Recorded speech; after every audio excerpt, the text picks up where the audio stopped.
Bonsoir et bienvenue à tous dans ce journal. Dans l'actualité ce soir, ouverture hier dimanche de la 5e édition du camp de jeunesse en Toum, organisé par l'église Béthanie du Gabon. Objectif, apprendre les notions de leadership et de responsabilité aux jeunes chrétiens.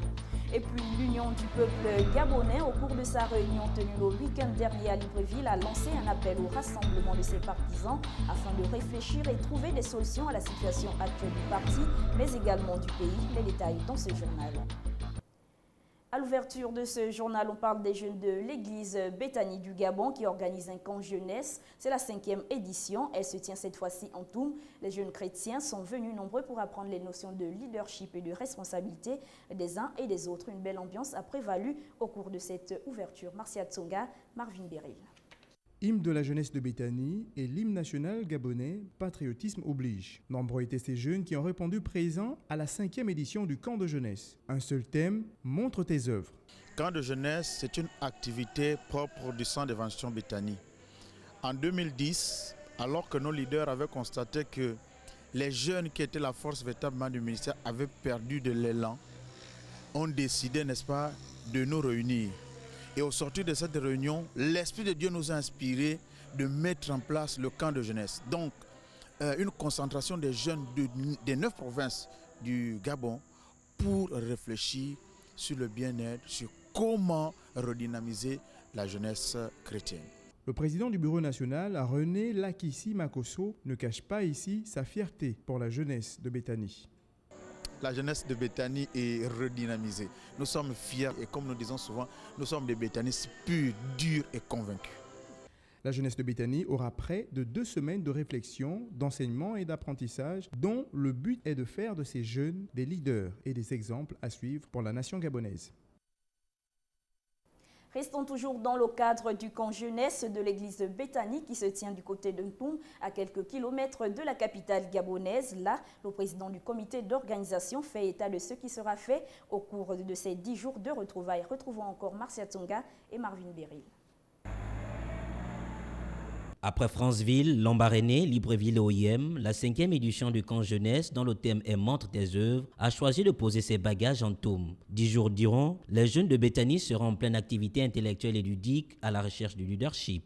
Et les activités seront essentiellement d'ordre éducationnel. Donc il y aura des conférences-débats, il y aura dans l'innovation que nous avons apportée, ce qu'on a appelé la création et l'invention des œuvres. Et donc cette année, nous allons concentrer nos efforts à pousser les jeunes à véritablement manifester leurs dons et leurs talents dans la créativité, des choses que nous pouvons toucher, dans le stylisme, dans la peinture, dans l'art, peu importe. Mais l'essentiel, c'est que nous puissions véritablement manifester quelque chose de concret cette année. Le camp est la bienvenue pour les jeunes qui doivent lier la foi aux œuvres. Conformément à l'Écriture qui dit que dans Jacques chapitre 2 verset 24, l'homme ne peut plus être justifié seulement par la foi. Il faut ajouter à la foi les œuvres. Et aujourd'hui, nous nous inscrivons dans le pragmatisme. Okay? Nous avons besoin de manifester des œuvres concrètes, pas seulement la foi. Et c'est la raison pour laquelle ce camp est la bienvenue, pour que nous ingurgitons ces valeurs à nos jeunes. La jeunesse de Béthanie veut servir d'exemple à suivre pour la société gabonaise. Elle a une mission à accomplir, car chaque génération découvre sa mission, l'accomplit ou la trahit, nous dit-on. Dans le reste de l'actualité, réunion du conseil du secrétariat exécutif de l'Union du peuple gabonais ce samedi 9 août à son siège, 6h à Ouidjé, c'est à Libreville, à l'ordre du jour des questions relatives à la situation actuelle du pays, mais aussi à celles concernant le parti. Mirande Angué, Marcia Tsonga et Marvin Beryl. Après le sommet États-Unis-Afrique qui s'est tenu du 4 au 6 août dernier, l'Union du peuple gabonais UPG s'est réunie au siège de son parti le week-end dernier pour apprécier la participation du Gabon à cette rencontre. Le Conseil, tout en se félicitant de la participation de notre pays à ce sommet et des retombées financières liées au développement de l'Afrique qui en ont découlé, reste préoccupé par la gestion hasardeuse de nos finances publiques, dont le gouvernement annonce par ailleurs des coupes sombres de 50% dans le budget de l'État. Le Conseil du secrétariat exécutif appelle les autorités gabonaises à un sursaut managérial. Concernant l'affaire UPG Mukani Uwangu, le secrétariat exécutif se prononce sur la plainte déposée contre les dissidents dont le juge de référé a été déclaré compétent pour statuer sur la dite affaire. La qualité de président de l'UPG a été déniée à M. Jean de Dieu Mukani Uwangu, étant entendu qu'il n'a jamais eu de carte de militant du parti et qu'il a toujours la qualité de magistrat soumis au devoir de réserve. La cessation de troubles lui a été signifiée à partir de la date du rendu du tribunal le 8 août 2014. Une convention nationale et un premier congrès de l'UPG digne et crédible seront organisés ultérieurement. Et puis l'Union du peuple gabonais a aussi, lors de son communiqué final de son secrétariat exécutif le week-end dernier à Libreville, profité d'appeler ses partisans au rassemblement. Le point avec Patrick Charferi, Martial Tsonga et Marvin Beryl. C'est un Bruno Ben Moubamba satisfait de l'issue du procès qui opposait la tendance Mathieu Mbombanzengi à celle de Dieudonné Mukani Uwangu qui s'est exprimé face à la presse le week-end écoulé. La plainte déposée par le secrétaire exécutif de l'Union du peuple gabonais contre les dissidents conduits par M. Jean de Dieu Mukani Uwangu était recevable en application de l'article 3 du Code de procédure civile.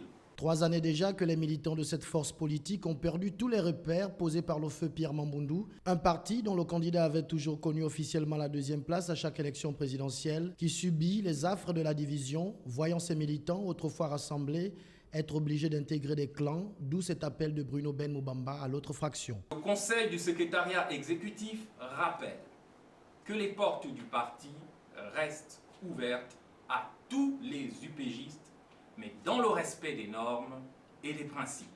Le premier vrai congrès de l'UPG a été annoncé. Il reste au parti d'enterrer la hache de guerre pour revoir cette formation politique rayonnée comme par le passé.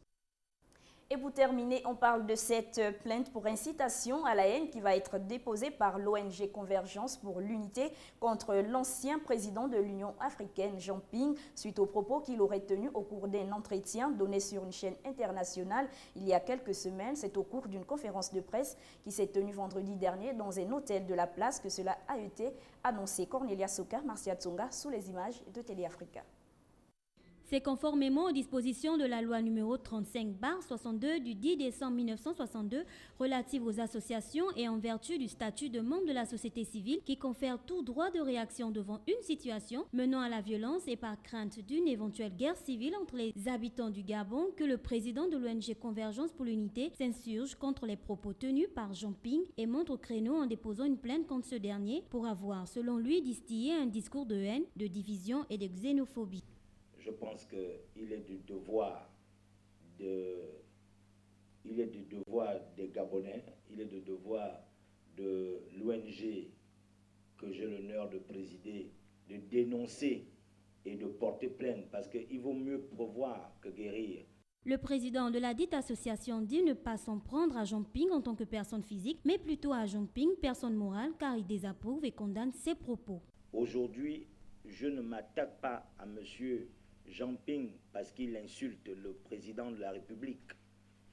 J'attaque M. Jean Ping parce que les propos qu'il distille sont des propos qui tendent à amener des gens vers une révolte. Hervé Ndongema veut prévenir plutôt que guérir en pensant aux faits malheureux qui ont endeuillé le Rwanda, la Côte d'Ivoire et continuent d'endeuiller la République démocratique du Congo, la Centrafrique, pour ne citer que ces cas. Voilà, ce journal a été réalisé par l'ensemble de la rédaction. Merci de votre aimable attention. L'info continue sur www.gabonnews.com. Au revoir et à demain.